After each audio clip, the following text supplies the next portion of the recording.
ขอถวายความเคารพแด่ท่านพระอาจารย์ดร.พมสัญญาสุทธิยาโนที่เคารพขอแสดงความนับถือแด่พระอาจารย์ที่ร่วมแสดงธรรมกันในค่ำคืนนี้อันประกอบด้วยท่านพระอาจารย์พระมหาพัชรพลอารยธรรมโมท่านพระอาจารย์ดร.พระนรงค์วุฒิเมธีแล้วก็หลวงพ่อรองศาสตราจารย์ดร.พระมาลุตเมธิโกที่ แล้วก็ขอเจริญพรญาติโยมสาธุชนที่ยังไม่พักผ่อนยังไม่หลับนอนเข้ามารับชมรับฟังรายการธรรมสมโภชในวันพระช่วงเข้าพรรษาของวัดพุทธปัญญาประจำวันพระแรม8 ค่ำเดือน8วันศุกร์ที่18เดือนกรกฎาคมพุทธศักราช2568 ก็ถือว่าเป็นวันพระแรกของการถ่ายทอดธรรมสมโภชในวันพระซึ่งทำกันมาเป็นประจำ โดยปกติช่วงที่ท้ายก็จะเป็นชั่วโมงของท่านพระอาจารย์ดร.พระมหาสัญญาสุทธิยาโนแต่ว่าวันนี้ท่านได้เริ่มตั้งแต่ชั่วโมงแรกแล้วก็เนื่องจากว่าท่านขอพูดก่อนเพื่อที่จะมีเวลาไปทำการบ้านไปทำแบบฝึกหัดที่ท่านเรียนอยู่ที่เมาส์แซกคอลเลจหรือว่าวิทยาลัยชุมชนเมาส์แซกก็เลย อาตมาก็ขอรับเป็นองค์สุดท้ายเรื่องที่จะได้นำมาเป็นธรรมสมโภชนำมาแบ่งปันกันเป็นธรรมสมโภชในช่วงเข้าพรรษาสำหรับปีนี้นั้นอาตมาก็ได้กำหนดว่าจะเอาเรื่องเกี่ยวกับมรดกที่ขอฝากไว้ของหลวงพ่อพุทธทาสนั้นมาแสดงหรือว่ามาแบ่งปันบังเอิญครั้งก่อนๆโน้นมีหนังสือของท่านพระอาจารย์ฤทธิ์จำชื่อเจ้าคุณท่านไม่ได้แล้วก็ขอกราบขออภัยด้วยแห่งวัดอัตตมยตาท่านส่งมาแล้วเราก็มาเปิดดูแล้วก็มีหนังสือต่างๆที่ท่านเมตตาส่งมาเพื่อได้แบ่งปันได้แจกจ่ายได้เผยแพร่แก่ญาติโยมหรือว่าแก่ใครที่ชอบอ่านก็พอดีมันมีหนังสือของหลวงพ่อพุทธทาสอยู่เล่มหนึ่งที่ชื่อว่ามรดกที่ขอฝากไว้ซึ่งมีการแปลเป็นภาษาอังกฤษด้วยก็เลยมีความสนใจว่าเพื่อได้เอามาศึกษาภาษาอังกฤษด้วยเนื่องจากฉบับนี้มีการพิมพ์เป็นหนังสือโดยสำนักพิมพ์ธรรมสภาใช่ไหมฮะยืนยันอีกทีธรรมสัมภาแล้วก็สถาบัน บรรลือธรรมจริงๆหนังสือเล่มนี้ก็มีการพิมพ์เผยแพร่กันมาเนิ่นนานบางฉบับก็จะเป็นฉบับสำหรับอ่านง่ายอ่านเห็นชัดเล่มใหญ่แล้วก็อาจจะมีหลายๆอีกเวอร์ชันหลายๆฉบับแต่ว่าฉบับนี้ดูพิมพ์ไว้น่าสนใจรวมเล่มเป็นเล่มกระทัดรัด นะแล้วก็ มีภาษาอังกฤษควบคู่กันหน้าต่อหน้าบรรทัดต่อบรรทัดอย่างนั้นเลยก็เห็นว่ามีความน่าสนใจในส่วนตัวที่ต้องการที่จะได้ศึกษาเกี่ยวกับมรดกที่หลวงพ่อพุทธทาสขอฝากไว้ท่านถึงกับใช้คำว่าขอฝากไว้ซึ่งจริงๆก็เคยได้อ่านนานมาแล้วนะก็จำได้บ้างไม่ได้บ้างพอมาคราวนี้ก็เลยว่าเห็นว่าเป็นเรื่องที่น่าสนใจส่วนตัวก็คือต้องการที่จะฟื้นหรือที่อ่านคิดว่าจะอ่านไม่จบในคราวก่อนเนี่ยก็จะอ่านเพิ่มอ่านต่อส่วนที่ได้อ่านไปแล้วก็จะเป็นการฟื้นความรู้ความเข้าใจในข้อธรรมในเรื่องราวที่หลวงพ่อพุทธทาสได้ฝากไว้อีกส่วนหนึ่งก็ เป็นอย่างที่บอกว่าน่าสนใจก็คือต้องการศึกษาเปรียบเทียบที่เป็นภาษาอังกฤษเพื่อเป็นการเรียนรู้ภาษาอังกฤษแล้วก็เห็นว่าเป็นเรื่องน่าสนใจที่ชาวพุทธเราควรที่จะรับรู้รับทราบเพราะว่าเป็นมรดกที่หลวงพ่อพุทธทาสท่านขอฝากไว้เมื่อเป็นมรดกก็คือหมายถึงว่าเป็นสิ่งมีค่าแล้วก็ท่านได้ทำไว้ท่านได้สร้างได้รวบรวมได้ทำไว้แล้วก็ฝากไว้เพื่อให้เป็นประโยชน์แก่อนุชนคนรุ่นหลังเหมือนกับที่ พ่อแม่หรือว่าคนผู้ใดผู้หนึ่งมีมรดกเมื่อมีการสืบทอดเมื่อมีการรับช่วงมามรดกเหล่านั้นก็จะเป็นประโยชน์ต่อผู้ที่รับช่วงนี่เรื่องราวของหลวงพ่อพุทธทาสนี้บางท่านก็อาจจะเข้าใจดีบางท่านก็อาจจะยังไม่เข้าใจว่าท่านเป็นใครอยู่ที่ไหนอย่างไรก็ขอเท้าความโดยย่อเล็กน้อยหลวงพ่อพุทธทาสหรือว่ายศสมณศักดิ์ของท่านว่าพระธรรมโกษาจารย์เนี่ยก็เป็นผู้ที่ก่อตั้งสำนักสวนโมกขพรารามหรือว่าก่อตั้งสวนโมกขพราราม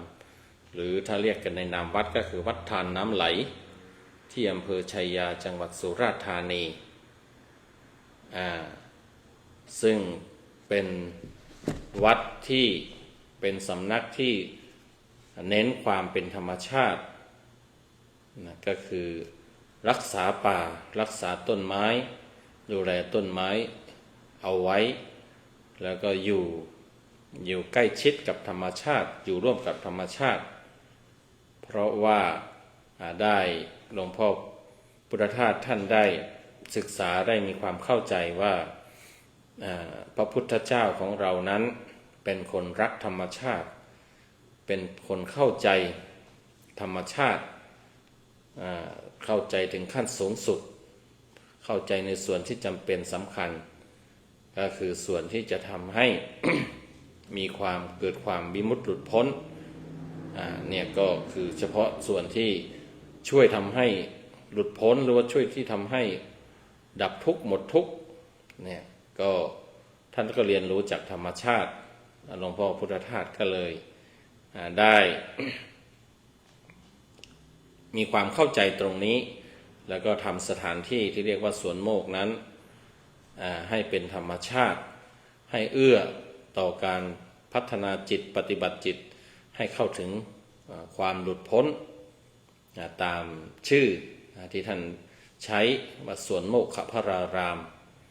ก็คือสวนที่น่ารื่นรมอันจะเป็นกำลังช่วยทำให้เข้าถึงความหลุดพ้นได้ก็ตั้งอยู่ที่อำเภอชัยยาจังหวัดสุราษฎร์ธานี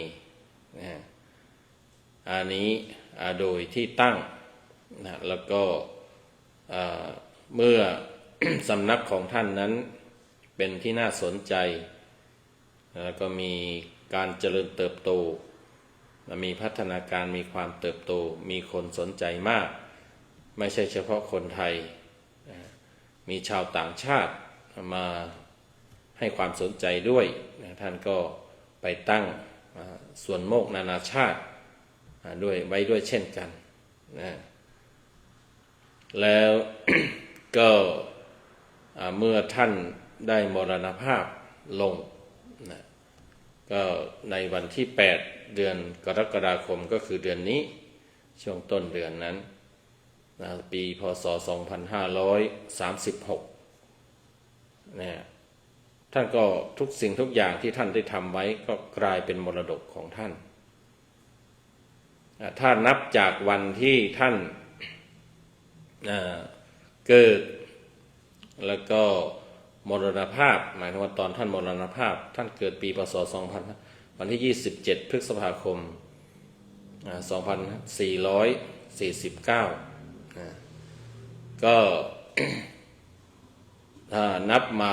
จนวันที่ท่านมรณภาพก็อายุได้87ปี87ปีแต่ถ้าหากว่านับจากวันที่ท่านเกิดคือวันเกิดของท่าน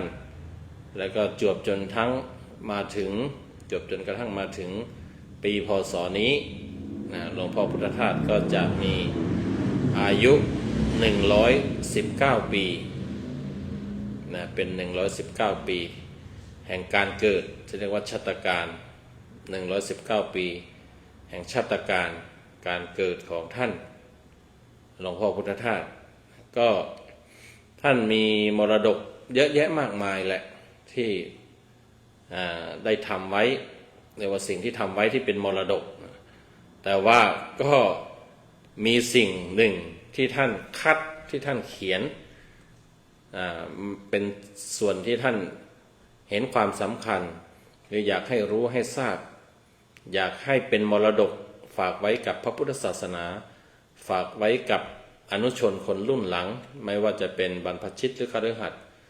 ได้มาศึกษาได้มาทำความเข้าใจท่านก็มีการคัดเขียนเอาไว้นะฮะอาจจะต้นฉบับเนี่ยอาจจะเป็นลายมือของท่านเองนะแต่ว่าพอมาพิมพ์เป็นหนังสือเขาก็พิมพ์เป็นตัวอักษรสากลเนี่ยท่านก็เขียนเอาไว้นะฮะมีเป็นข้อยาวบ้างสั้นบ้างแต่ทั่วๆไปก็คือกำลังพอดีนะฮะเป็นข้อเป็นคล้ายๆพารากราฟเนี่ยกำลังคือสื่อความให้รู้เรื่องนั้นๆก็ท่านได้เขียนฝากเอาไว้ตั้ง189ข้อหรือว่า189มรดกนะความจริงทุกสิ่งทุกอย่างที่เป็นงานของท่านก็กลายเป็นมรดกของท่านแหละเฉพาะอย่างยิ่งก็คือชุดหนังสือธรรมโคตรอันเป็นหนังสือที่ถอดเทปการบรรยายธรรมการแสดงธรรมของท่าน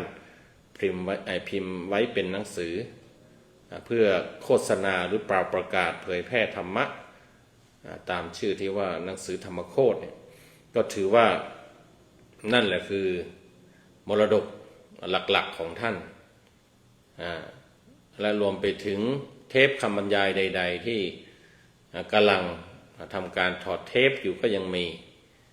แล้วก็หนังสือข้อเขียนกระดาษบันทึกอะไรต่างๆนะ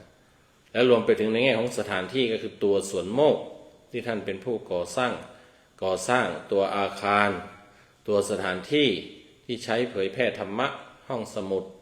โรงภาพปริศนาธรรมหรือว่าโรงมโหรสพทางวิญญาณอะไรใดๆสถานที่ที่ท่านสร้างขึ้นมามีเจตนาที่สื่อธรรมะทั้งหมดทั้งมวลก็ถือว่าเรียกว่าเป็นมรดกของท่านแต่ก็อย่างที่บอกว่าท่านก็มีการเขียนบันทึกจดบันทึกระบุเอาไว้โดยเฉพาะเหมือนกันว่าสิ่งที่อยากฝากไว้เน้นเป็นข้อนะก็ ท่านก็ได้ฝากมรดกที่ขอฝากไว้189ข้อนะซึ่งอาตมาก็จะได้นำมาแบ่งปันญาติโยม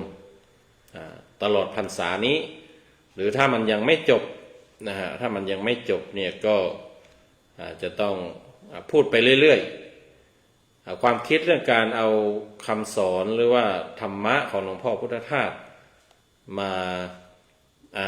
เรียกว่ามาย่อยแล้วก็มาบรรยายหรือมาแบ่งปันนั้นก็มีอยู่ในหัวมานานเหมือนกันนะว่าเพราะว่าวัดพุทธปัญญาเนี่ยเราก็มีการแสดงธรรมอยู่เรื่อยๆนะประจำวันอาทิตย์บ้างแล้วก็ช่วงธรรมสมโภชช่วงเข้าพรรษาบ้างเนี่ยนะผู้พระที่มาจำพรรษาก็จะต้องหาเรื่องหาธรรมะก็คือหาเรื่องก็คือหาธรรมะเนี่ยมาแสดงนะอาตมาก็เน้นพระไตรปิฎกเป็นหลักแต่ก็มีความคิดอยู่ว่าสักคราวหนึ่งสักช่วงหนึ่งนี่จะได้เอาหนังสือหรือเอาผลงานเอาธรรมะของหลวงพ่อพุทธทาสที่วัดพุทธปัญญาเราก็มีเยอะที่พิมพ์เป็นหนังสือชุดธรรมโคตรเนี่ยเรื่องที่ชอบเรื่องสำคัญเรื่องที่สนใจน่าสนใจเอามาอ่านแล้วก็มาแบ่งปันแต่ก็พอดี เนี่ยได้มาเจอหนังสือมรดกที่ขอฝากไว้นี้ก็เลยเห็นว่ามันน่าสนใจก็เลยได้เอามาแบ่งปันก่อนนะทีนี้อาตมาก็จะเริ่มจากมรดกข้อที่หนึ่งนะมรดกที่หนึ่งเลยที่หลวงพ่อได้เขียนไว้ได้ฝากไว้เนี่ยท่านเขียนอาตมาก็จะขออ่านทั้งภาษาไทยและภาษาอังกฤษด้วยนะฮะเพราะว่าจริงเจตนาที่จะฝึกเรียนรู้ภาษาอังกฤษไปด้วยและเผื่อว่าลูกศิษย์ท่านอาจารย์ที่เป็นฝรั่งเนี่ยเขามาดูบังเอิญมาดูอาจจะได้เข้าใจไปบ้างนะมรดกที่หนึ่งหลวงพ่อท่านได้เขียนไว้ว่าทุกคนสามารถเป็นพุทธทาสได้ถ้าเขาต้องการโดยบริสุทธิ์ใจรับใช้ในการเผยแผ่พุทธศาสนาด้วยการทำตัวอย่างในการปฏิบัติให้ดูมีความสุขให้ดูจนผู้อื่นพากันทำตามอ่านสัก2 รอบก็แล้วกันทุกคนสามารถเป็นพุทธทาสได้ถ้าเขาต้องการโดยบริสุทธิ์ใจรับใช้ในการเผยแพร่พุทธศาสนาด้วยการทำตัวอย่างในการปฏิบัติให้ดูมีความสุขให้ดูจนผู้อื่นพากันทำตามในภาษาอังกฤษเขาก็แปลเอาไว้ว่า everybody can be a Buddhadasa if only he or she is sincere about it that is to be ขออภัยนะถ้าออกเสียงผิดนะ genuinely sincere genuinely sincere in propagating the Buddhist religion by setting in example in the actual practice and providing that happiness can be actually attained until the other people would follow suit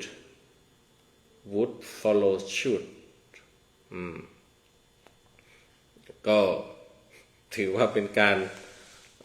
ฝึกอ่านไปด้วยกันแล้วกันบางคำอย่างแท้จริง genuinely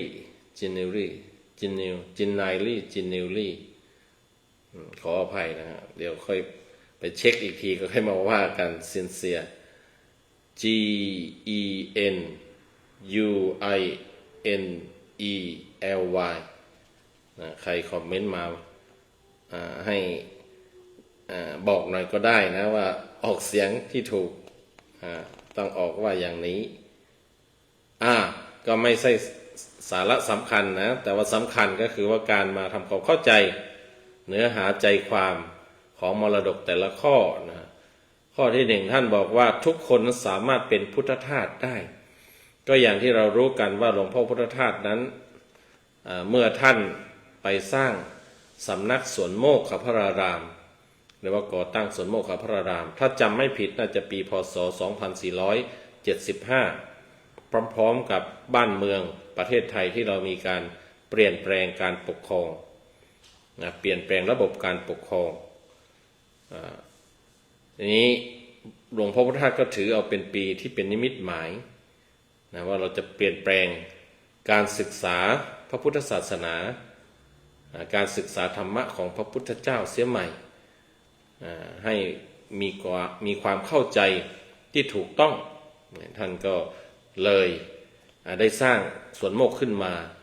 แล้วก็ เขาเรียกว่าปวารณาตนนะครับปวารณาตนหรือว่าตั้งตนตั้งตนแบบว่าท่านนั้นจะเป็นผู้รับใช้พระพุทธเจ้ารับใช้พระพุทธศาสนาท่านก็เลยตั้งชื่อท่านใหม่ว่าเป็นพุทธทาสท่านมีนามใหม่มีชื่อใหม่ว่าพุทธทาสแปลว่าผู้รับใช้พระพุทธเจ้าทีนี้เมื่อท่าน ได้ทำหน้าที่ตามเจตนาตามที่ท่านมีความตั้งใจแล้วท่านก็มีความเข้าใจว่าไม่ใช่เฉพาะท่านที่ควรจะเป็นผู้รับใช้เป็นทาสแต่นี่หมายว่าผู้รับใช้ผู้รับใช้ไม่ได้เป็นทาสในความหมายของนายกับทาสที่จะมีการกดขี่กันใช้แรงงานกันแต่ว่าเอาความหมายของคำว่ารับใช้รับใช้มาใช้ท่านว่าทุกคนนั้นก็ควรจะเป็นผู้รับใช้พระพุทธเจ้าด้วยกันเพราะว่าจะได้ช่วยกันรับใช้พระพุทธเจ้าเพื่อที่จะประกาศธรรมะของพระพุทธเจ้ารักษาศึกษาปฏิบัติรักษาสืบทอดธรรมะของพระพุทธเจ้านั้นให้เกิดประโยชน์สุขแก่มวลมนุษยชาติแก่มหาชนแก่อนุชนแก่ผู้อื่นเนี่ยอันเนี้ยดังนั้นท่านจึงว่าไม่ใช่เฉพาะท่านที่ควรจะเป็นพุทธทาสแต่ว่าทุกคนนั้นก็สามารถเป็นพุทธทาสได้คือเป็นผู้รับใช้พระพุทธเจ้าได้ท่านก็เขียนต่ออธิบายว่าถ้าเขาต้องการโดยบริสุทธิ์ใจหมายถึงว่าถ้ามีความเข้าใจถ้ามีความซาบซึ้งถ้ามีศรัทธาถ้ามีความตั้งใจอย่างบริสุทธิ์เนี่ยที่จะรับใช้ในการเผยแพร่พุทธศาสนาใครก็ตามที่ได้ศึกษาธรรมะให้ท่องแท้ให้เข้าใจให้ถูกต้องแล้วเนี่ยแล้วก็มีเจตนาที่จะเผยแพร่หรือว่าทำการเผยแพร่พระพุทธศาสนาผู้นั้นก็เรียกได้ว่าเป็นพุทธทาสได้นะในที่นี้ท่านก็ได้เน้นไปด้วยว่าการเป็นพุทธทาสผู้รับใช้เป็นทาสผู้รับใช้ของพระพุทธเจ้าที่แท้จริงนั้นต้องทำตัวอย่างในการปฏิบัติให้ดูก็หมายถึงว่าปฏิบัติให้ดูเป็นตัวอย่างเนี่ยทำเป็นตัวอย่างในภาคปฏิบัติในเชิงปฏิบัติให้ดูให้เห็นสักแต่ว่าการศึกษาการพูดการแสดงนั้นเนี่ยอาจจะยังไม่ชัดเจนอาจจะไม่ยืนยันจะต้องทำเป็นตัวอย่างที่เป็นภาคปฏิบัติให้ดูให้เห็นได้ให้เห็นเป็นพิประจักษ์เนี่ยแล้วนอกจากนั้นท่านยังย้ำไปอีกบอกว่าแล้วก็มีความสุขให้ดูที่ได้ศึกษาที่ได้ปฏิบัติที่ได้รับผลแล้วแล้วก็มีความสุขมีความสุขในธรรมมีความสุขในการใช้ชีวิตอันเกิดจากการปฏิบัติธรรมศึกษาธรรมอย่างถูกต้องอย่างถึงที่สุดหรือว่าจนได้รับประโยชน์เนี่ยถ้าทำได้อย่างนี้นะคนอื่นเนี่ยก็จะทำตามอยากทำตาม จนผู้อื่นพากันทำตามนี่ก็เรียกว่าเป็นพุทธทาสได้ถ้าเขามีความบริสุทธิ์ใจในการเผยแพร่แล้วก็สามารถที่จะทำให้เป็นตัวอย่างให้เป็นรูปธรรมในภาคปฏิบัติได้ที่ชัดเจนก็คือว่าให้มีความสุขตัวผู้ศึกษาตัวผู้ปฏิบัติตัวผู้เผยแพร่ก็ได้ทำแล้วก็ได้รับผลจนมีความสุขจนทำให้ผู้อื่นคล้อยตามหรือว่าอยากทำตามหรือทำตามได้ถ้าท่านผู้ใดทำได้อย่างนี้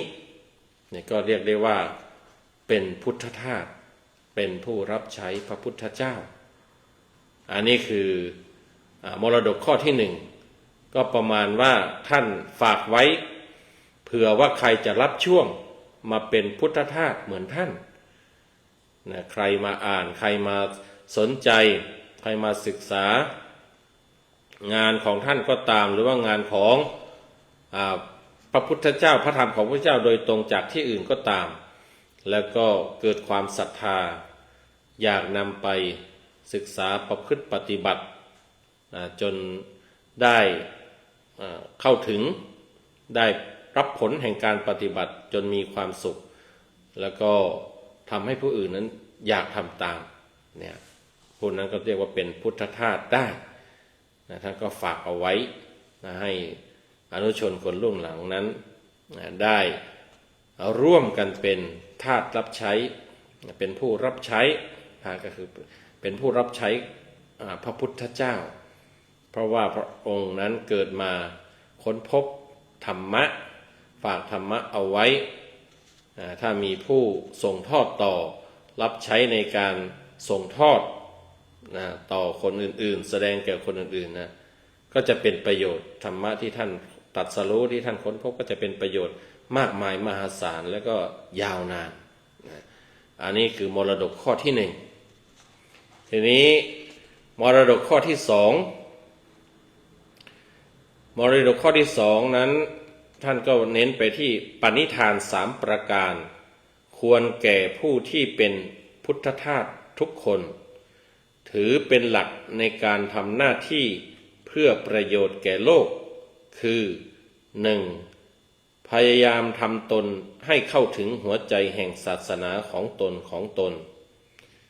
2. พยายามช่วยกันถอนตัวออกจากอำนาจของวัตถุนิยม 3. พยายามทำความเข้าใจระหว่างศาสนามรดกข้อที่สองพูดถึงปณิธาน3ประการควรแก่ผู้ที่เป็นพุทธทาสทุกคนถือเป็นหลักในการทำหน้าที่เพื่อประโยชน์แก่โลกคือ 1. พยายามทำตนให้เข้าถึงหัวใจแห่งศาสนาของตน 2. พยายามช่วยกันถอนตัวออกจากอำนาจของวัตถุนิยม 3. พยายามทำความเข้าใจระหว่างศาสนาภาษาอังกฤษนะก็ในก็ได้อ่านข้อแรกก็อ่านไปต่อเนื่องกันไป The three wishes which ought to be realized by every Buddhadasa and held as the main principle in the implementation of duties for the benefit of the world are 1. Try to get to the heart of one's own religion. 2. Try to assist in the withdrawal from the power of materialism. 3. Try to achieve mutual understanding between religions. อันนี้คือมรดกธรรมข้อที่สองท่านเน้นไปที่ปณิธานของท่านปณิธานของท่านซึ่งท่านได้ตั้งเอาไว้อยู่3ประการ3ประการปณิธาน3ประการนี้ท่านก็เอามาอธิบายเป็นมรดกข้อที่3มรดกข้อที่4และมรดกข้อที่5ด้วย ดังนั้นเวลากล่าวถึงมรดกธรรมข้อที่2เนี่ยก็คงจะให้เข้าใจว่าหมายรวมเรามรดกข้อที่3ข้อที่4และข้อที่5นี้ด้วยนะก็จะได้อ่านมรดกอธิบายหรือว่าก็อ่านพร้อมทั้งอธิบายประกอบไปด้วยหมายถึงว่าเวลาอธิบายมรดกธรรมข้อที่2ก็จะเป็นการกล่าวเป็นการอธิบายมรดกธรรมข้อที่3ที่4ที่5ไปด้วยเพราะว่าเป็นการขยายความเป็นการขยายความมรดก3ข้อนี้มรดกธรรมข้อที่1ไม่ใช่สิปณิธานข้อที่1ที่ว่าพยายามทำตนให้เข้าถึงหัวใจแห่งศาสนาของตนนั้นอันนี้ท่าน อธิบายเป็นมรดกธรรมข้อที่3ว่าปณิธานข้อแรกคือการทำให้ทุกคนเข้าถึงหัวใจของพุทธศาสนาเพื่อให้เกิดการปฏิบัติดีตรงเป็นธรรมสมควรแก่การหลุดพ้นเพื่อสนองพุทธประสงค์โดยตรงได้อย่างแท้จริงเนี่ยภาษาอังกฤษว่า the first which is to lead everybody into the heart of Buddhism so as to promote the arising of good undivided and fair religious practice and also in order to be able to truly respond to the Buddha's noble intention ข้อแรกก็ ที่ท่านมีปณิธานดังนั้นเนี่ยก็ท่านมีความเห็นว่ามีความจำเป็นที่เราในฐานะที่เป็นศาสนิกเนี่ยเป็นชาวพุทธเป็นศาสนิกก็คือผู้นับถือศาสนาพุทธศาสนาพุทธศาสนิกชนนี่ที่จะต้องรู้ที่จะต้องเข้าใจนะหัวใจของศาสนาของตนเองเนี่ยเรื่องการเข้าใจหัวใจหรือว่าแก่นแท้ของพระพุทธศาสนาของตนเองเอาในนี้เราพูดในนามชาวพุทธเราก็ต้องเข้าใจถึงคำสอนหรือหลักธรรมอันเป็นแก่นอันเป็นหัวใจของศาสนาของเราหรือของพระพุทธศาสนาตรงนี้นั้นก็อาจจะเข้าใจได้ง่ายขึ้นนะเพราะว่ามีการกล่าวถึงในหลายๆครั้งแล้วก็ในวันนี้ท่านอาจารย์ที่ท่านได้แสดงธรรมก่อนนั้นไม่ว่าจะเป็นท่านอาจารย์ดร.ณรงค์หรือว่าดร.หลวงพ่อมานิตมาลุตเนี่ยก็ได้กล่าวถึงนะในฐานะหรือว่าในความเข้าใจในความเห็นในทัศนะของหลวงพ่อพุทธทาสนั้นหัวใจของพระพุทธศาสนาก็รวมอยู่ในคำพูดหรือว่าพุทธพจน์คำพูดของพระพุทธเจ้าพุทธพจน์ประโยคเดียวที่เราได้อาจจะเคยได้ยินได้ฟังมาตัดเสมอมานะก็คือสัพเพธัมมานาลังอภินิเวสายะ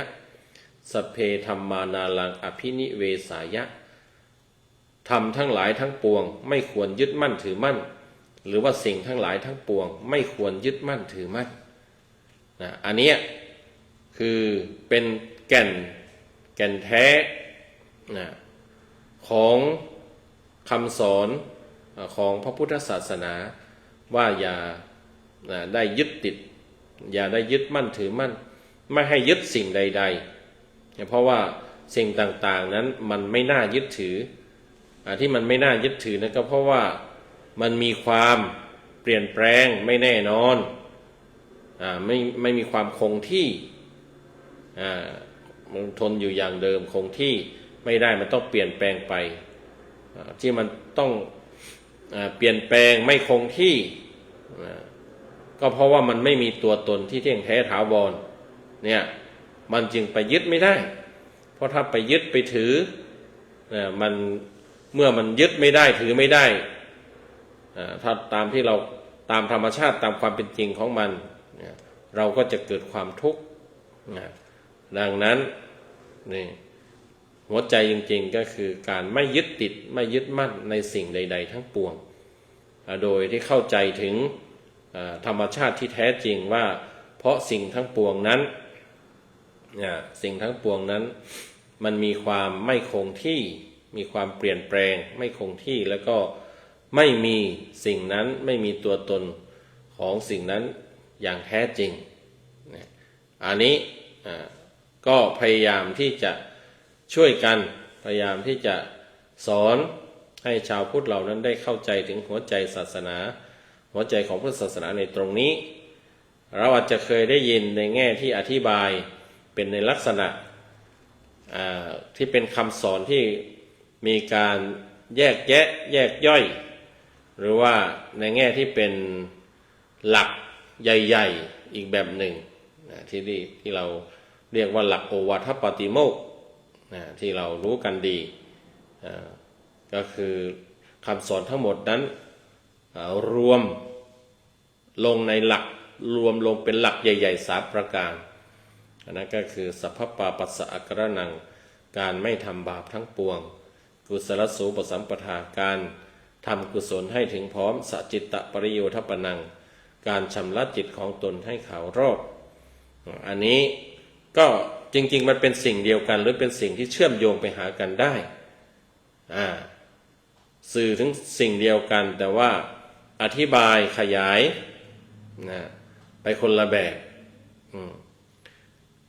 การนั่นก็คือหากว่าเราไม่ทำบาปเราก็ไม่ติดบาปบาปก็ไม่มีกับเราหากว่าเราทำสิ่งต่างๆทำความดีทำบุญทำความดีด้วยปัญญาด้วยความเข้าใจเราก็จะไม่ติดดีเพราะเราทำเป็นกุศลก็คือทำด้วยปัญญาทำสิ่งนั้นด้วยปัญญามันก็ไม่มีดีอันแรกไม่มีชั่วอันสองไม่มีดีมันจะเป็นเช่นนั้นได้ก็หลักข้อปฏิบัติข้อที่3ก็คือการชำระจิต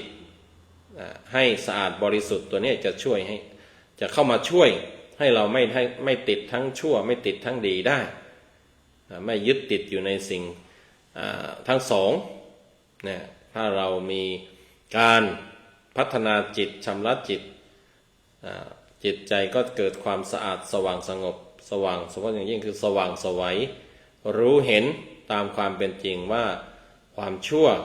ก็ไม่ควรทำความดีก็ไม่ไปยึดติดทำแต่ว่าไม่ยึดติดก็คือ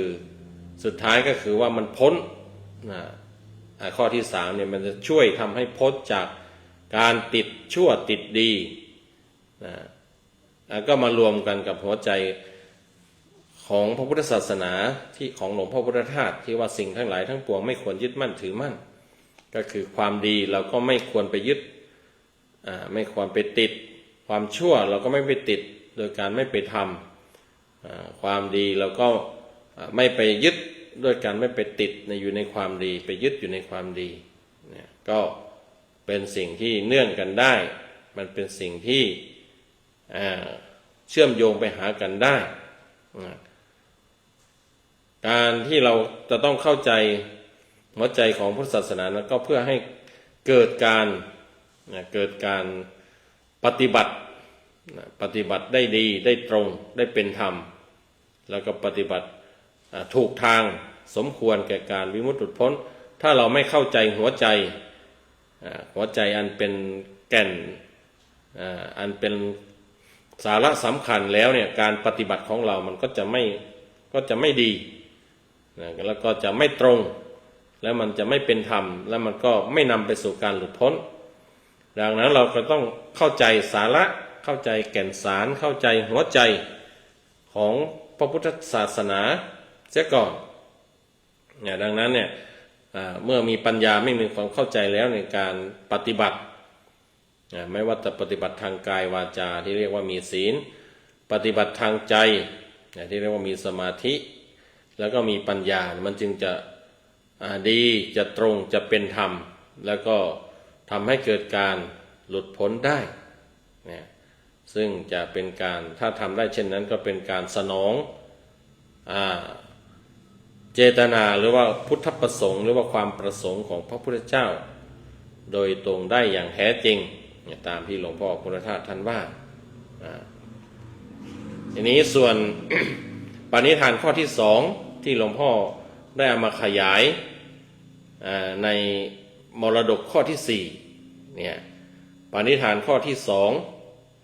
คือการทำโลกให้ออกมาเสียจากอำนาจของวัตถุนิยมหรือรสอันเกิดจากวัตถุทางเนื้อหนังนั้น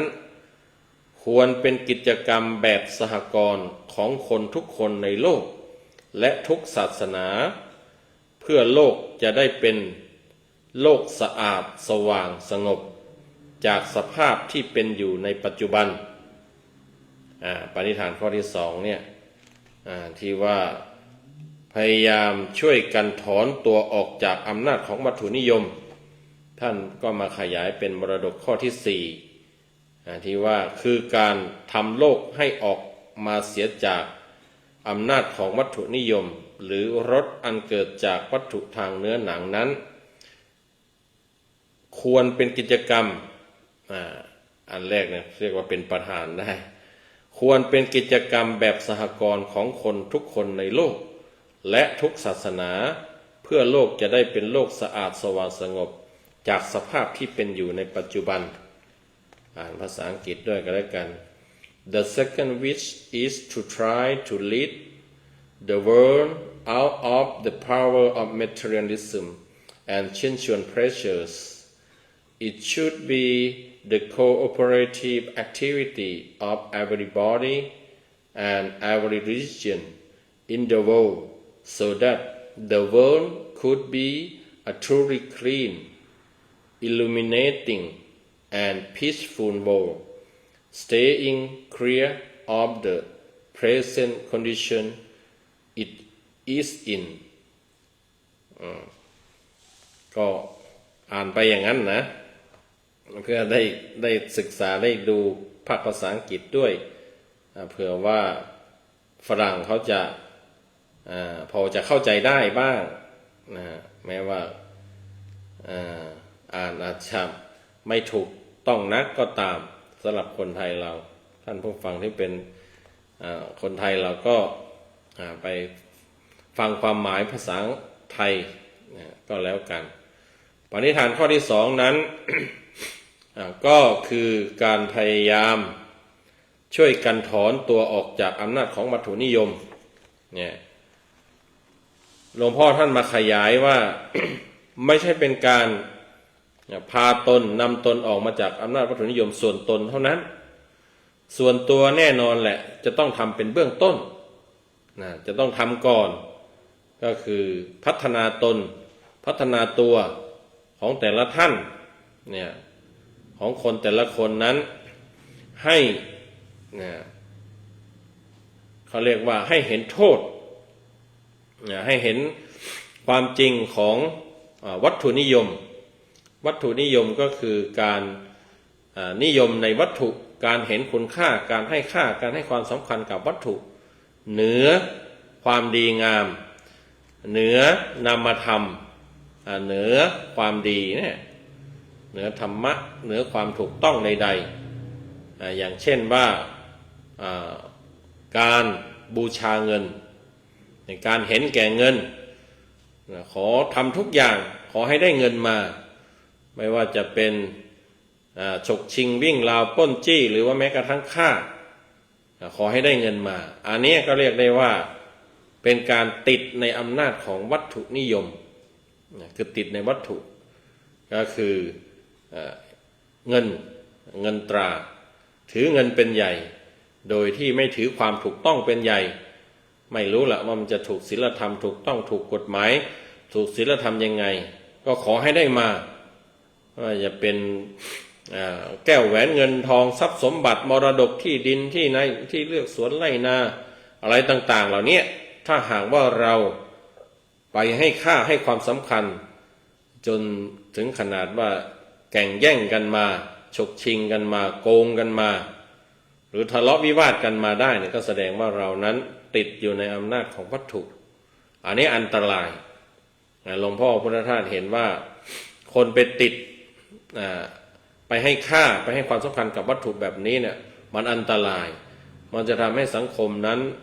ไม่สงบสุขโลกจะวุ่นวายอันนี้ก็ดูตามสังคม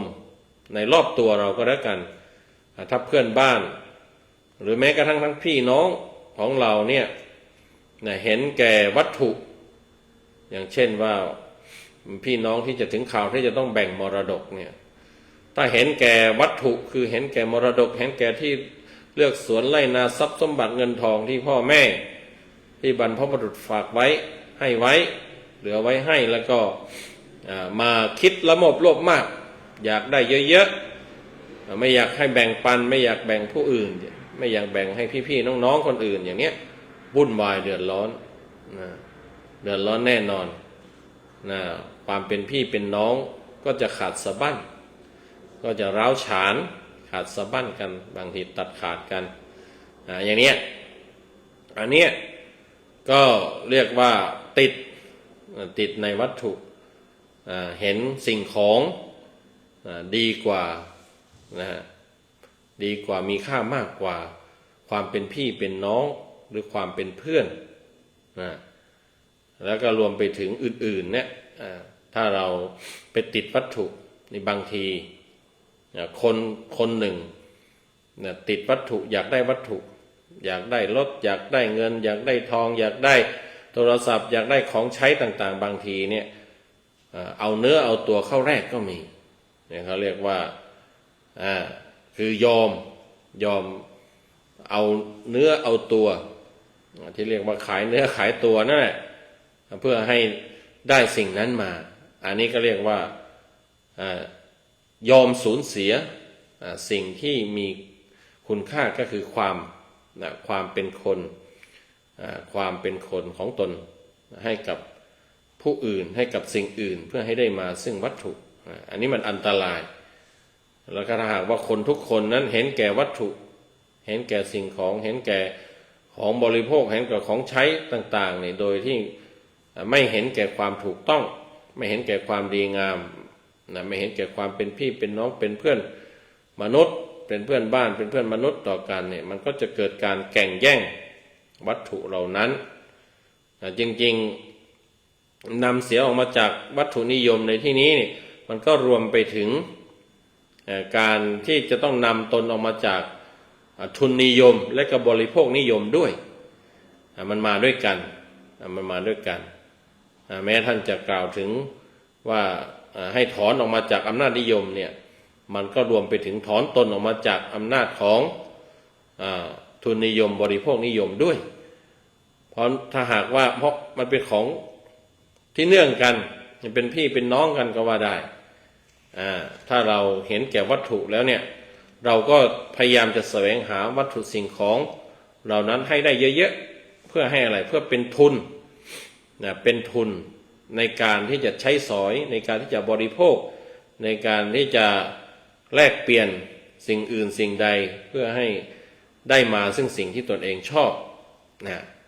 อันนั้นได้สิ่งเหล่านั้นมาเพื่ออะไรก็เพื่อเอามาบริโภคก็เกิดการนิยมในการบริโภคเกินจำเป็น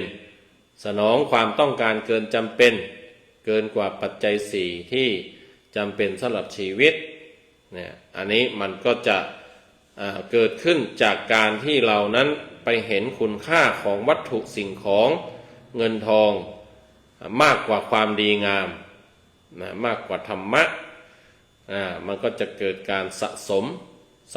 แสวงหาและสะสมเป็นทุนนิยมเอาไว้บริโภคก็ติดบริโภคมากๆติดบริโภคก็กลายเป็นบริโภคนิยมเนี่ยหลวงพ่อพุทธทาสท่านก็บอกว่าทุกคนจะต้องมีหน้าที่ในการพาตนพัฒนาตนให้ออกมาจากเสียอำนาจของวัตถุนิยมอย่าให้วัตถุนั้นมีคุณค่าเหนือจิตใจเหนือคุณค่าทางศีลธรรมความดีงามใดๆ ทีนี้ท่านก็อธิบายบอกว่าอำนาจของวัตถุนิยมก็คือรสอันเกิดจากวัตถุทางเนื้อหนังนั้นรสที่รสชาติความอร่อยความยั่วยวนใจนะความเพลิดเพลินนะก็คือทางประสาทสัมผัสทางเนื้อหนังในที่นี้ก็คือทางประสาทสัมผัสนะการที่เราอยากได้วัตถุมานะก็สุดท้ายก็คือเพื่อที่จะเอามาตอบสนองทางเนื้อหนังก็คือทางประสาทสัมผัสทั้ง5ทางตาทางหูทางจมูกทางลิ้นทางกายอันนี้เขาเรียกว่าทางเนื้อหนังก็คือทางตาทางหูทางจมูกทางลิ้นทางกายทางประสาทสัมผัสทั้ง5เนี่ยเราต้องการวัตถุเนี่ยเราอยากได้วัตถุเราแสวงหาวัตถุเราเก็บสะสมวัตถุออกมาเนี่ยก็เพื่อที่จะมาบริโภคให้มันมีความสุขทางตาเพื่อจะได้เห็นได้ดูสิ่งสวยๆงามๆทางหูได้ยินเสียงเพราะๆไพเราะทางจมูกคือได้กลิ่นหอมๆทางลิ้นได้รสอร่อยทางกายได้สัมผัสได้ถูกต้องสิ่งที่สัมผัสถูกต้องแล้วพึงพอใจนุ่มเย็นก็ว่าไปอันนี้อำนาจของวัตถุนิยมมันก็รวมมาถึงนี่แหละเพื่อที่จะมาตอบสนองความต้องการทางประสาทสัมผัสทั้ง5เนี่ยที่เรียกว่าทางเนื้อหนังเนี่ยท่านบอกว่าการที่จะต้องนำตนออกมาจากอำนาจของวัตถุนิยมนั้นเนี่ยก็ให้ไม่ให้ทำเป็นส่วนตัวอย่างเดียวให้ทำเป็นสหกรณ์ท่านว่าอย่างนั้นนะควรเป็นกิจกรรมแบบสหกรณ์ของคนทุกคนในโลกและทุกศาสนาเนี่ยท่านเสนอว่าการดึงตนออกมาจากวัตถุนิยมการเข้าใจในเรื่องของโทษภัยทุกภัยของวัตถุนิยมทุนนิยมบริโภคนิยมนี่ละไว้ในที่เข้าใจ3ตัวเนี่ยควรจะเป็นกิจกรรมแบบสหกรณ์คือทำร่วมกันสหแปลว่าร่วมกรก็คือกรณะแปลว่าทำของคนทุกคนในโลกนี่เป็นกิจกรรมแบบชุมชนกิจกรรมกลุ่มกิจกรรมร่วมกันของคนทุกคนในโลกนี้ทำแต่คนใดคนหนึ่งฝ่ายใดฝ่ายหนึ่งนั้นมันไม่หมดคนนี้ทำคนอื่นไม่ทำมันก็ไม่ประสบความสำเร็จคือคนดีหรือพลังบวกคนที่จะพัฒนาคนที่จะช่วยกันสร้างสันติสุขนั้นมันมีน้อยสันติสุขที่ปรารถนาสันติภาพที่ปรารถนามันก็ไม่เกิดแต่ถ้าหากว่าทุกคนช่วยกันทำเนี่ยช่วยกันที่ท่านจึงเน้นบอกว่าเป็นกิจกรรมควรเป็นกิจกรรมแบบสหกรณ์ของคนทุกคนในโลกนี่การที่จะช่วยกันทำความเข้าใจให้ถึงอำนาจของวัตถุนิยมเพื่อไม่ให้เกิดการเป็นทุนนิยมทุนนิยมทุนใครมากก็เบียดเบียนคนอื่นมากบางทีเป็นโทษแก่คนอื่นอย่างที่เรารู้กันว่าปลาใหญ่กินปลาเล็กปลาใหญ่ก็คือมีทุนใหญ่กินปลาเล็กก็คือในทุนเล็กๆหรือว่าคนธรรมดาคนเล็กๆเนี่ยมันก็จะเป็นแบบนั้นเพราะว่าเราไปติดในวัตถุอยากได้วัตถุเอามาบริโภคติดในบริโภคนิยมด้วยก็เกิดการสะสมเป็นทุนนิยมเนี่ยหลวงพ่อพระท่านบอกว่าควรจะทำทุกคนช่วยกันทำช่วยกันทำคนในโลกนี้ทุกคนก็ไม่ว่าจะศาสนาไหนก็ต้องทำท่านบอกว่าทุกคนแล้วก็ทุกศาสนาด้วยก็ต้องช่วยกันช่วยกันในการที่จะพัฒนาตนนำตนนำคนนำตนแล้วก็นำคนคือนำตนเองแล้วก็นำเพื่อนมนุษย์คนอื่นเนี่ยให้พ้นจากอำนาจของวัตถุนิยมเพราะว่าอำนาจของวัตถุนิยมนั้นมันทำลายความดีงามทำลายคุณค่าอันจะทำให้เกิดการเกิดความวุ่นวายเกิดความเดือดร้อนขึ้นในโลกเพราะว่าวัตถุทำไมจึงไม่ให้นิยมในวัตถุเพราะวัตถุนั้นมันมีจำกัดวัตถุมันมีจำกัดหมายถึงว่าสิ่งของต่าง เนี่ยสิ่งทรัพยากรธรรมชาตินั่นเองนะมันมีจำกัดไม่ว่าทรัพยากรธรรมชาติในด้านไหนก็ตามแร่ธาตุแร่ทองคำแร่น้ำมันอะไรต่างๆน้ำมันผลมันไม่มีจำกัดถ้าเราไปติดไปนิยมไปให้ค่าไปอะไรมากเราก็จะทำลายมากทำลายเยอะเนี่ยที่เป็นกันปัจจุบันเนี่ยโลกทุนนิยมเนี่ยบางทีก็คือมันไม่มีวันพอไปนิยมในวัตถุอยากได้วัตถุมาเยอะๆเพราะว่าจะได้มีทุนเยอะๆคือรวยกันนะจะได้ร่ำรวยเมื่อร่ำรวยจะได้บริโภคได้เยอะสนุกสนานสะดวกสบายเกินจำเป็นเนี่ยตรงนี้แหละมันก็เป็นการเบียดเบียนทรัพยากรธรรมชาติโดยใช่เหตุโดยเกินจำเป็นมันก็หมายถึงการเบียดเบียน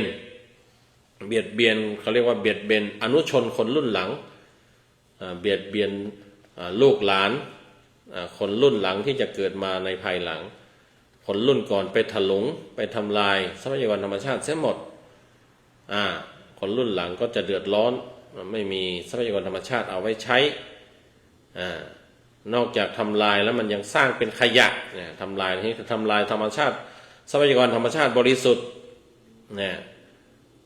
ให้มาเป็นสินค้าผลิตภัณฑ์ต่างๆแล้วก็ทิ้งเป็นขยะบริโภคแล้วทิ้งเป็นขยะกระบวนการผลิตกระบวนการบริโภคพวกนี้มันเพิ่มขยะมันสร้างขยะทางนั้นเนี่ยถ้าเราไปติดในความสุขจากวัตถุมากไปมันก็มีแต่จะทำลายกันทำลายโลกดังนั้นเนี่ยหลวงพ่อพุทธทาสท่านจึงบอกว่าต้องเป็นกิจกรรมของทุกคนทุกศาสนาเพื่อโลกจะได้เป็นโลกสะอาดสว่างสงบจากสภาพที่เป็นอยู่ในปัจจุบันสภาพที่เป็นอยู่ในปัจจุบันนั้นคนมันไปหลงวัตถุละหลงผิดละกลายเป็นวัตถุนิยมกลายเป็นทุนนิยมกลายเป็นบริโภคนิยมไปแล้วโลกมันก็วุ่นวายโลกมันก็สกปรกอย่างที่บอกนะว่า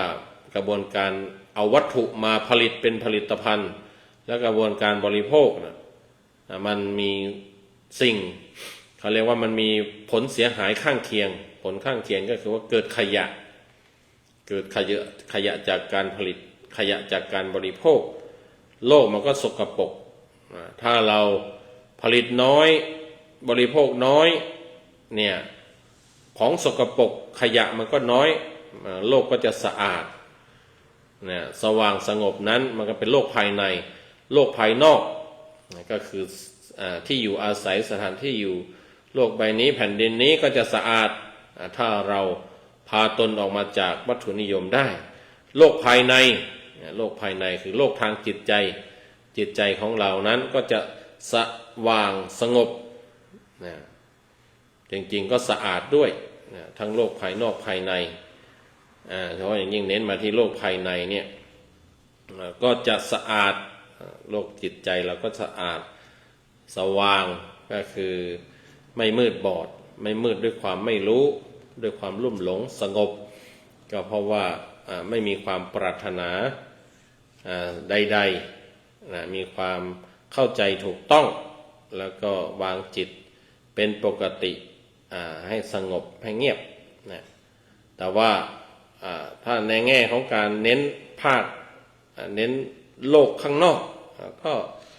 จะสภาพที่พึงประสงค์ก็จะพึงเกิดขึ้นได้ถ้าหากว่าเราพากันช่วยกันดึงตัวนำตัวออกมาจากอำนาจของวัตถุนิยมแล้วก็ช่วยกันช่วยเพื่อนมนุษย์ช่วยคนอื่นให้ออกมาจากอำนาจของวัตถุนิยมทุนนิยมบริโภคนิยมนี้ได้เนี่ยโลกนี้ก็จะเป็นโลกที่สะอาดสว่างก็คือมีความเข้าใจที่ถูกต้องในการเป็นอยู่ในการดำรงอยู่ในการปฏิบัติต่อโลกโลกในที่นี้ก็คือธรรมชาตินั่นแหละธรรมชาติก็ยังสะอาดธรรมชาติก็ไม่ถูกทำลายความสงบธรรมชาติภายนอกก็ยังสะอาดสว่างสงบสวยงามเนี่ยดูบรรยากาศสงบเห็นไหมธรรมชาติข้างนอกก็สงบได้ใช่ไหมเวลาเราไปที่ธรรมชาติในป่าเขาแม่น้ำลำเนาไพรต่างๆเราก็จะสัมผัสถึงความสงบเงียบนั่นแหละ เพราะว่าคนไม่เบียดเบียนคนไม่ไปทำลายมันก็มีความสงบโลกภายนอกสว่างไสวสะอาดสว่างสงบโลกภายในของเราด้วยแหละอันนี้คือปณิธานข้อที่สองที่อธิบายที่หลวงพ่อท่านได้ขยายส่วนปณิธานข้อที่สามที่บอกว่าพยายามทำความเข้าใจระหว่างศาสนานั้นท่านก็มาอธิบายในมรดกข้อที่ห้ามรดกข้อที่ห้าที่ว่าปณิธานข้อที่สามคือการทำความเข้าใจระหว่างศาสนานี้เป็นสิ่งจำเป็นต้องทำเพราะโลกนี้ต้องมีมากศาสนาเท่ากับชนิดของคนในโลกเพื่อจะอยู่ร่วมโลกกันได้โดยสันติและทุกศาสนาล้วนแต่สอนความไม่เห็นแก่ตัวจะต่างกันบ้างก็แต่วิธีการเท่านั้นอ่านอีกครั้งนะปณิธานข้อที่สามเนี่ยหลวงพ่อท่านว่าอธิบายในเป็นมรดกข้อที่ห้าที่ว่าปณิธานข้อที่สามคือการทำความเข้าใจระหว่างศาสนานี้เป็นสิ่งจำเป็นต้องทำเพราะโลกนี้ต้องมีมากศาสนาเท่ากับชนิดของคนในโลกเพื่อจะอยู่ร่วมโลกกันได้โดยสันติและทุกศาสนาล้วนแต่สอนความไม่เห็นแก่ตัวจะต่างกันบ้างก็แต่วิธีการเท่านั้นนี่ภาษาอังกฤษเอาว่า The third which is to try to achieve mutual understanding between religions. It is a necessary talk to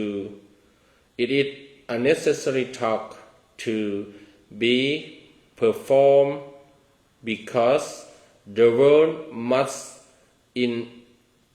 inevitably have many religions just like the many kinds of people it has. For the sake of a peaceful human coexistence, every religion needs to teach exclusively about unselfishness, with only some variations perhaps in the method of teaching.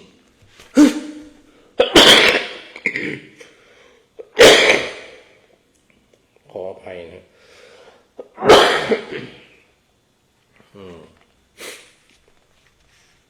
เป็นหวัดยังไม่หายดีก็เลยมีเอฟเฟกต์บ้างนะอันนี้ก็เป็นปณิธานข้อที่สามท่านบอกว่าการทำความเข้าใจระหว่างศาสนาเนี่ยเป็นสิ่งจำเป็นเป็นสิ่งต้องทำก็เพราะว่าหลวงพ่อพุทธทาสนั้น ท่านได้เข้าใจตามความเป็นจริงว่าคนบนโลกใบนี้เนี่ยมันมีหลายเผ่าพันธุ์อยู่หลายแง่อยู่หลายที่หลายมุมอยู่หลายมุมของโลกเนี่ยอยู่ที่นั่นที่ทั้งตะวันตกตะวันออกทิศเหนือทิศใต้ ดังนั้นมันก็เลยทำให้มีคนกระจายอยู่กระจายอยู่หลายที่กระจายอยู่ทั่วไป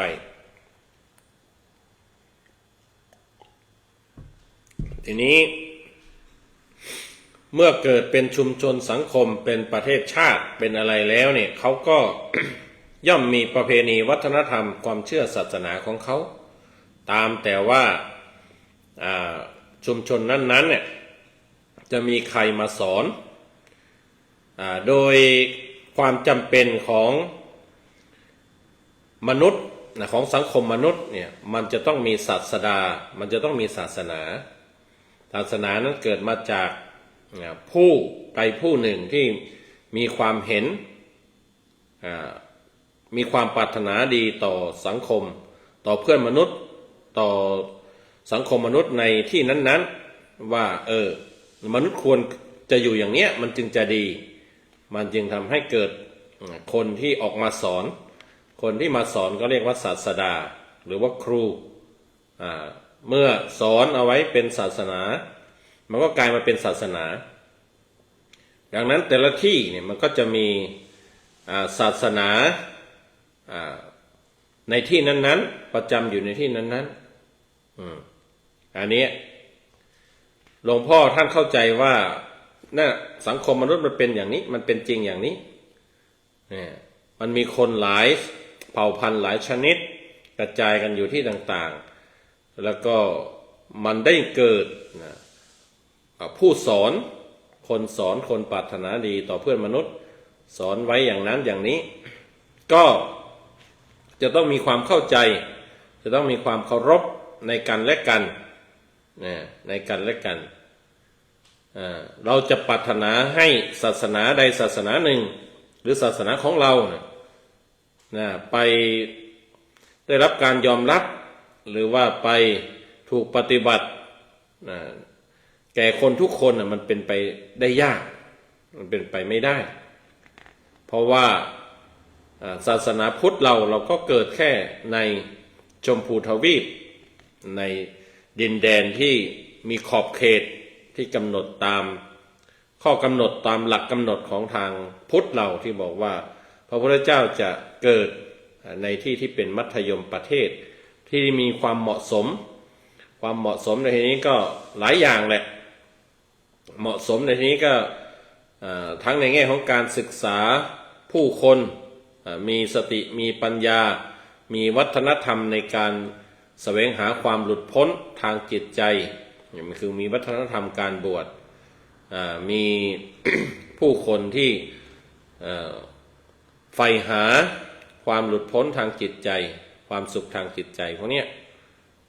เป็นเกณฑ์แล้วก็รวมไปถึงธรรมชาติสิ่งแวดล้อมที่เอื้อด้วยเหล่านั้นพระพุทธเจ้าจึงจะอุบัติขึ้นแล้วก็สั่งสอนก็ท่านก็สั่งสอนในขอบเขตในพื้นที่ที่ตนเองพอจะทำได้เท่านั้นอย่างที่เรารู้กันว่าศาสนาในยุคพุทธกาลจริงๆก็อยู่ในประมาณอยู่ในแถบอินเดียในชมพูทวีปเท่านั้นที่กระจายไปสู่โลกต่างๆโลกกว้าง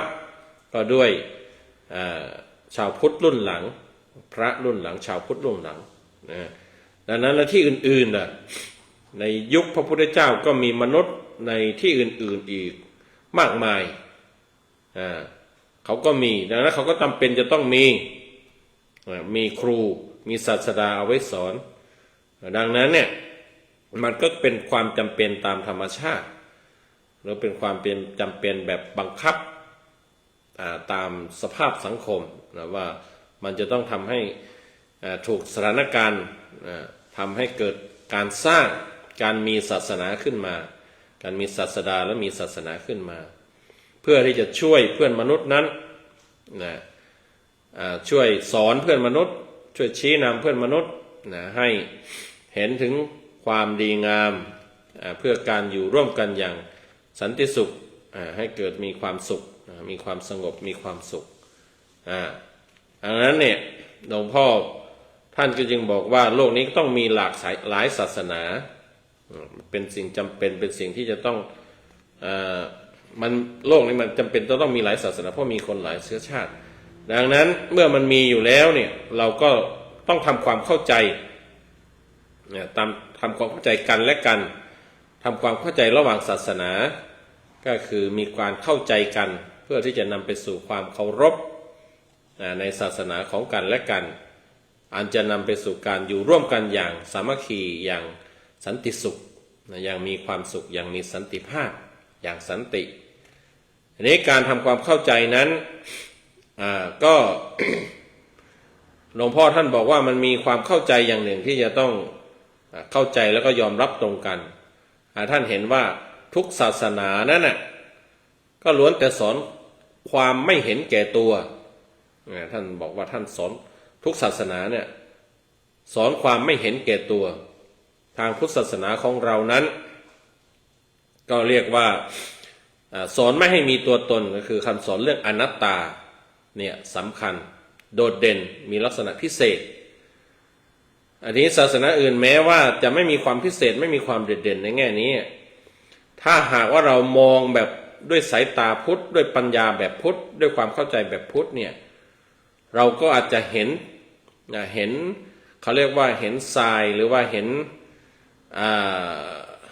สิ่งที่สื่อให้เห็นถึงความจริงหรือว่าความเป็นไปได้ในการที่จะทำให้ทุกคนหรือว่าศาสนาแต่ละศาสนานั้นศาสนิกของแต่ละศาสนาหรือศาสนาแต่ละศาสนานั้นมีความไม่เห็นแก่ตัวด้วยเช่นกันทีนี้หลวงพ่อพุทธทาสเนี่ยท่านมีความลุ่มลึกในทางสติปัญญาในการตีความแล้วก็เป็นเจตนาของท่านเป็นปณิธานที่ท่านตั้งไว้เนี่ยที่ว่าที่จะต้องการประสานความเข้าใจระหว่างศาสนาเนี่ยท่านก็เลยตีความเอาในแง่ที่จะ เขาเรียกว่าอยู่ร่วมกันได้นำไปสู่เป้าหมายเดียวกันได้คือความไม่เห็นแก่ตัวอาตมาเคยอ่านเท่าที่จำได้เนี่ยหลักๆเด่นๆนี่ก็คือ ท่านตีความถึงศาสนาคริสต์อย่างนี้เรื่องไม้กางเขนไม้กางเขนนั้นก็คือมันมีลักษณะเป็นกากบาทแนวตรงแนวตรงนั้นท่านตีความไปว่าคืออัตตาแนวขวางเนี่ยท่านตีความไปว่าเป็นการฆ่าเป็นการทำลายอัตตาทำลายตัวตนนั้นไม้กางเขนจะบอกว่าไม้กางแขนอะไรก็ตามเนี่ยแต่ว่าในการตีความของหลวงพ่อพุทธทาสนั้นท่านหมายถึงว่าเราจะต้องเข้าใจถึงว่าไม่ให้มีตัวตนแนวตรงเป็นตัวตนแนวขวางเป็นการฆ่าตัวตนหรือว่าทำลายตัวตนคือทำลายความเห็นแก่ตัวเนี่ยความไม่มีความมีตัวตนต้องทำลายไปไม่ให้มีเห็นแก่ตัวตนไม่ให้มีเห็นความแก่ตัวเนี่ยทางคริสต์ก็สื่อความได้จากตรงนี้อัลเลาะห์เนี่ยหลวงพ่อพุทธทาสถ้าจำไม่ผิดเนี่ยหลวงพ่อท่านก็ตีความเนี่ยพระเจ้าของทางศาสนามุสลิมเนี่ยอันท่านตีความเป็นแปลว่าแปลว่าไม่มาจากนะแปลว่าไม่ถ้าทาง บาลีทางไวยากรณ์ทางอะไรเนี่ยนะแปลงเป็นหรือแปลงเป็นอนะก็ได้เนี่ยทีนี้อัลลอฮ์นั่นก็คือท่านว่าก็คือไม่มีเขาจะว่าไม่พระเจ้าอันนี้ก็คือตัวตนไม่มีอัลลอฮ์ไม่มีก็จะตีความประมาณนั้นน่ะประมาณว่าคือไม่มีอัลลอฮ์คือไม่มีตัวตนไม่มีสิ่งนั้นนะท่านก็ตีความว่าที่ศาสนามุสลิมสอนให้ทุกคนนั้นสยบยอมมอบชีวิตให้กับอัลลอฮ์ก็คือนำตนให้เข้าถึงอัลลอฮ์นั่นก็คือว่าเข้าถึงความไม่มีตัวตนโดยท่านตีความมาว่าอัลลอฮ์แปลว่าไม่ก็คือไม่มีสิ่งนั้นไม่สิ่งนั้นไม่มีสิ่งนั้นก็คือไม่มีตัวตนเนี่ยแล้วก็ศาสนาฮินดูเนี่ยท่านก็คงถ้าจำไม่ผิดเนี่ยก็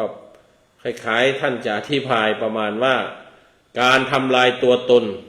เสียได้ให้เป็นหนึ่งเดียวกับอะไรทางศาสนาพราหมณ์เขาเรียกว่ามีอัตมันคือตัวตนกับปรมัตตมันคือตัวตนใหญ่อัตมันตัวตนเล็กปรมัตตมันตัวตนใหญ่ทางศาสนาฮินดูศาสนาพราหมณ์เขาบอกว่าเราจะต้องทำลายอวิชชาสำละตัวตนเล็กที่เรียกว่าอัตมันเนี่ยให้บริสุทธิ์แล้วก็ให้เข้าเป็นหนึ่งเดียวกับปรมัตตมันคือตัวตนบริสุทธิ์ตัวตนใหญ่ที่บริสุทธิ์ที่สูงสุดนั้นก็คือว่าการไม่ให้มีตัวตนไม่เห็นแก่ตนสลายความเป็นตัวตนให้รวมเป็นหนึ่งเดียวรวมกับความจริงสูงสุดเสียได้มันคล้ายๆกับว่าไม่มีตัวตนไม่ให้เห็นแก่ตัวในแง่นี้ในลักษณะอย่างนี้ที่หลวงพ่อพุทธทาสท่านได้ศึกษาได้เห็นแง่เห็นมุมที่จะทำความเข้าใจระหว่างกันหรือว่าถึงความเป็นไปได้ที่ทุกศาสนาเนี่ยจะสอนเรื่องความไม่เห็นแก่ตัวเนี่ยก็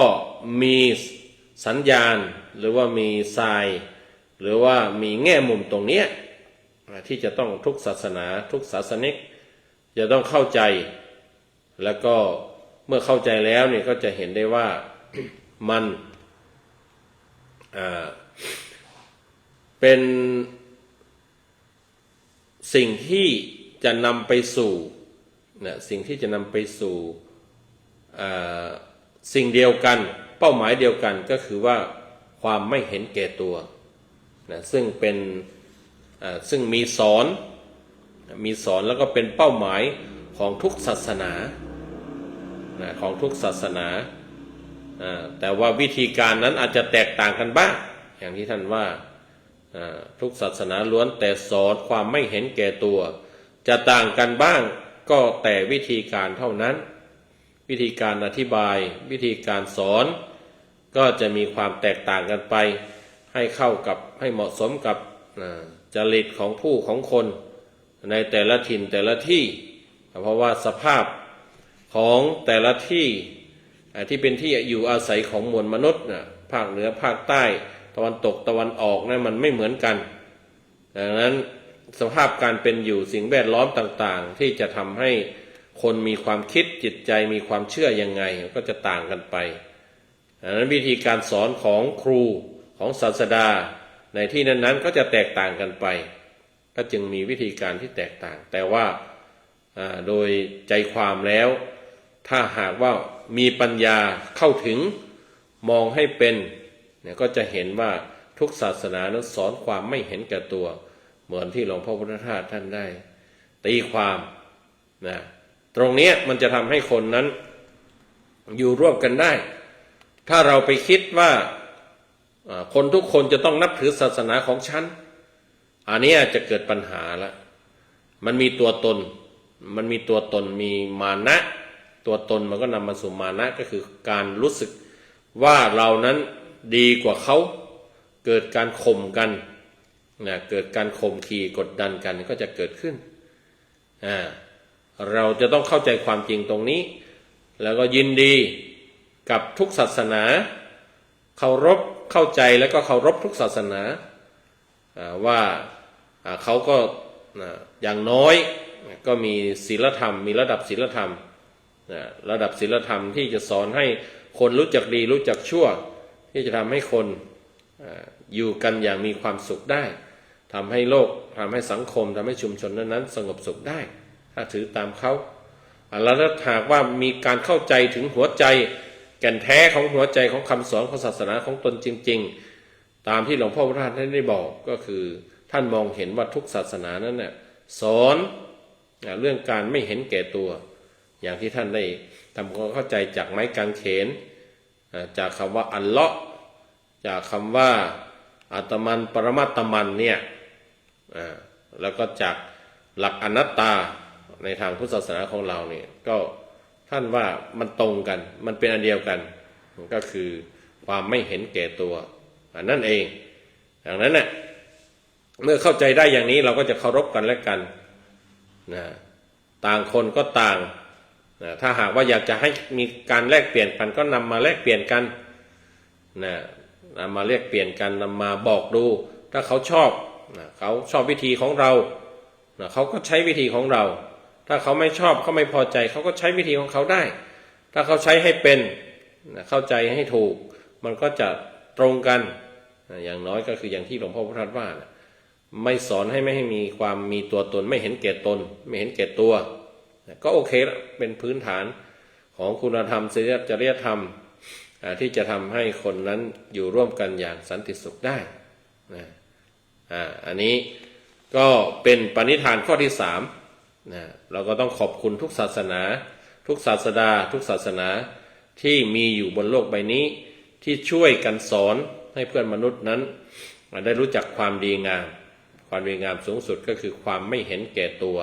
ความไม่มีตัวตนความไม่เห็นแก่ตนเนี่ยต้องขอบคุณเขาทุกศาสนาก็ต้องเข้าใจอย่างนี้อย่าไปบังคับอย่าไปกำหนดว่าจะต้องมีศาสนาหนึ่งเดียวเท่านั้นอันนั้นมันก็จะทำให้เกิดการเบียดเบียนกันได้ทำงานทำหน้าที่ เสนอวิธีการแนวทางของตนเองได้แต่ต้องไม่บังคับถ้าเขาชอบวิธีการเราก็วิธีการของใครเขาก็จะมาใช้เองถ้าหากว่าเขาไม่ชอบก็ไม่เป็นไรก็เคารพวิธีการของคนอื่นเพราะว่ามันมีหลากหลายวิธีการหลากหลายเส้นทางแต่ว่ามีเป้าหมายเดียวกันนะฮะอันนี้ก็จะพามาสู่มรดกข้อที่6นะฮะมรดกข้อที่6ซึ่งก็จะได้อยู่ในกลุ่มในชุดเดียวกับเกี่ยวกับสวนโมกนี่แหละนั่นก็คือมรดกข้อที่6มรดกข้อที่6นะฮะท่านเขียนว่าสวนโมกคือสถานที่ให้ความสะดวกในการเป็นเกลือกับธรรมชาติทั้งฝ่ายจิตและฝ่ายวัตถุควรจัดให้มีกันทุกแห่งหนเพื่อการศึกษาธรรมชาติโดยตรงเพื่อการรู้จักกฎของธรรมชาติและเพื่อการชิมรสของธรรมชาติจนรู้จักรักธรรมชาติซึ่งล้วนแต่ช่วยให้เข้าใจธรรมะได้โดยง่ายอ่านอีกรอบมรดกข้อที่6สวนโมกคือสถานที่ให้ความสะดวกในการเป็นเกลือกับธรรมชาติทั้งฝ่ายจิตและฝ่ายวัตถุควรจัดให้มีกันทุกแห่งหนเพื่อการศึกษาธรรมชาติโดยตรงเพื่อการรู้จักกฎของธรรมชาติและเพื่อการชิมรสของธรรมชาติจนรู้จักรักธรรมชาติซึ่งล้วนแต่ช่วยให้เข้าใจธรรมะได้โดยง่ายภาษาอังกฤษนะฮะสวนโมก is a place which provides the convenience for getting acquainted with nature in both the spiritual sense and material aspects. Effort should be made to create place like Suan Mok everywhere when possible so as to facilitate directly the study of nature, to know about its laws and to have a taste of it till we get to know it better, all of which are measures which make it easier to understand nature. อ่านรอบเดียวก็แล้วกันนะเวลาจะหมดละก็ ท่านได้บอกว่าสวนโมกเนี่ยก็คือสถานที่ที่จะให้ความสะดวกในการเป็นเกลือกับธรรมชาติทั้งฝ่ายจิตและฝ่ายวัตถุเนี่ยก็คือท่านว่ามันเป็นสถานที่ที่จะทำให้เรานั้นได้เป็นเพื่อนเป็นมิตรกับธรรมชาติเป็นมิตรเป็นเพื่อนกับธรรมชาติทั้งฝ่ายจิตและฝ่ายวัตถุนั่นก็คือว่ามันจะต้องมีสถานที่ที่ทางกายภาพทางวัตถุที่จะทำให้เรานั้น ได้พัฒนาจิตใจได้พัฒนาจิตใจของเรานั้นให้ใสสะอาดหรือว่าให้เกิดความสงบหรือให้เกิดความสะอาดสว่างสงบอย่างที่ว่านั่นแหละอะไรก็ตามที่ไหนก็ตามที่มันให้ความสะดวกในการเป็นมิตรเป็นเพื่อนกับธรรมชาติหรือว่าใกล้ชิดธรรมชาติที่รู้จักที่ท่านว่านั่นแหละว่าเป็นที่ที่ส่วนมากเป็นสถานที่ที่ควรจัดให้มีทุกแห่งหนเพื่อศึกษาธรรมชาติโดยตรงเพื่อรู้จักกฎของธรรมชาติเพื่อการชิมรสของธรรมชาติจนรู้จักรักธรรมชาติซึ่งล้วนแต่ช่วยให้เข้าใจธรรมะได้โดยง่ายก็เป็นสถานที่ที่ให้ความสะดวกในการเป็นเพื่อนกับธรรมชาติศึกษาธรรมชาติเพื่อที่จะได้รักธรรมชาติ นะฮะในแง่นี้นอกจากรักธรรมชาตินั้นก็คือเพื่อเข้าใจธรรมชาติเพื่อเข้าใจธรรมชาติแล้วก็กฎของธรรมชาติเพราะว่าตัวธรรมชาติและกฎธรรมชาตินั้นเนี่ยมันเป็นความจริงที่มีอยู่อย่างนั้นความจริงแท้ที่มีอยู่อย่างนั้นที่พระพุทธเจ้าของเรานั้นได้มาตรัสรู้ได้มาค้นพบแล้วก็ได้มาสั่งสอนได้มาชี้แนะได้มาบอกแล้วก็เรียกชื่อใหม่ว่าเป็นธรรมะเนี่ยจริงๆแล้วธรรมะกับธรรมชาติมันก็เป็นอันเดียวกันซึ่งจริงๆแล้วนี่หลวงพ่อพุทธทาสท่านก็ได้อธิบายความหมายของธรรมะไว้เข้าใจว่าอาจจะมีอยู่ในมรดกส่วนใดส่วนหนึ่งอาตมาก็ค้างไว้ก่อนกันแล้วกันเพราะให้ถึงช่วงนั้นก็จะได้อธิบายขยายว่าหลวงพ่อพุทธทาสท่านได้อธิบายความหมายของธรรมะในลักษณะที่เกี่ยวข้องกับธรรมชาติเป็น4ความหมายอย่างไรแต่ว่ามรดกข้อที่6นี้ท่านบอกว่าสวนโมกข์ก็คือสถานที่ที่ช่วยเรานั้นให้เข้าใจธรรมชาติและเป็นมิตรกับธรรมชาติเป็นเพื่อนเป็นเกลอเป็นเพื่อนกับธรรมชาติจนเข้าใจความจริงและกฎของความจริงกฎของธรรมชาตินั้นแล้วก็รู้จักรักธรรมชาติซึ่งการได้ทำความเข้าใจอย่างนั้นมันจะช่วยมันเป็นการทำให้เรานั้นได้เข้าใจธรรมะรู้จักธรรมะไปโดยปริยายเพราะว่าแท้จริงแล้วธรรมะกับธรรมชาตินั้นเป็นสิ่งเดียวกันเป็นอันเดียวกันอันนี้ก็คือมรดกธรรม6 ข้อที่ได้นำมากล่าวในค่ำคืนของการแสดงธรรมเป็นธรรมสมโภชในช่วงวันพระในช่วงเข้าพรรษาครั้งแรกนี้ซึ่งก็อย่างที่บอกว่าก็จะได้นำข้ออื่นๆที่ในหนังสือเล่มนี้ก็ที่หลวงพ่อพุทธทาสท่านได้รวบรวมไว้ทั้งหมดได้ฝากไว้ทั้งหมด189 ข้อวันนี้ก็เอานำมาฝาก6 ข้อก่อนก็ขอให้ญาติโยมนั้นได้ติดตามถ้าท่านผู้ใดสนใจก็ขอให้ติดตามในทุกวันพระในทุกวันพระในช่วงเข้าพรรษาหรือถ้าไม่จบไม่หมดก็อาจจะต่อเนื่องกันไปก็การแสดงธรรมในวันนี้ที่กำหนดไว้ที่เที่ยงคืนก็ถือว่าได้มาถึงเวลาที่กำหนดไว้แล้วก็คงจะต้องขอจากลาท่านผู้ชมผู้ฟังไว้แต่เพียงเท่านี้ขอมรดกธรรม6 ข้อที่ได้บรรยายไปนั้นจงเป็นประโยชน์ในการที่ทุกท่านจะได้พาตนเข้าสู่ ธรรมขององค์สมเด็จพระสัมมาสัมพุทธเจ้าและมีความสงบสุขด้วยกันทุกท่านทุกคนเทอญ